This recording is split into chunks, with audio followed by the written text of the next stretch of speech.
Hi all, just a quick update on the old Fordson. Fortunately, I haven't had much time to be working on the thing, so I have had a few spare moments to just do a few odds and ends. The biggest change is the fuel tank. I've got a replacement one. This one doesn't leak and it isn't rotted out. It's a little bit rusty on the inside, but in the process of just cleaning that all up, it's very minor. The new exhaust pipe has been fitted. The other one was rotted away, and a fuel bowl has been fitted as well. Exhaust bowl, sorry, has been fitted, as that was all rotted out at the bottom. As for the engines running, it still runs a little bit lumpy. There's a few little issues to iron out, i.e. the hot plate here, vaporizer, whatever you call it, is leaking fuel. Which is a pain when you start trying to start the engine up, because you're losing probably more fuel's coming out the bottom than it is going into the engine. But eventually it does start, and you've got an air leak across the top of the carburetor here.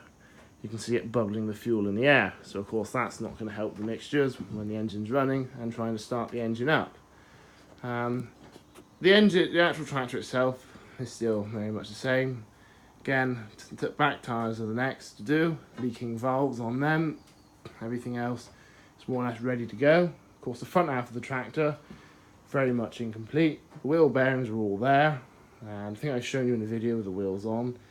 I've had the wheels, all on. I'm in the process of fitting the front tyres. This tyre has been fitted, the inner tube's in, ready to be blown up.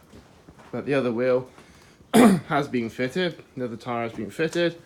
They're going rather easy. So that is now ready to put back onto the stub axles on the front axle.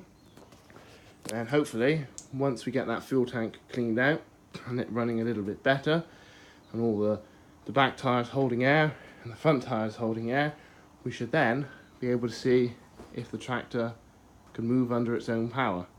And then from there, take her see what she's like, and decide what we're going to do next, whether we restore the lot or we keep it like this for the moment and just take it to rallies and everything like that and see how it goes. There's a few little bits I want to sort out. I think there is an issue with the governor down there, because it doesn't quite like to rev up very high. There's a bit lack of response really, but that could just be with the incorrect mixtures because of all of our fuel and air leaks. So until they're sorted out, there's no point playing around with the governor or anything like that until we know that all the fuel's going into the right places. So I will see you in the next video, and hopefully we should have the tractor on its own 4 feet instead of not being blocked up on axle stands and everything. So we should then be more or less another step closer to finally taking that first drive out of this workshop. So stay tuned for more, and I'll see you in the next video, and thanks for watching.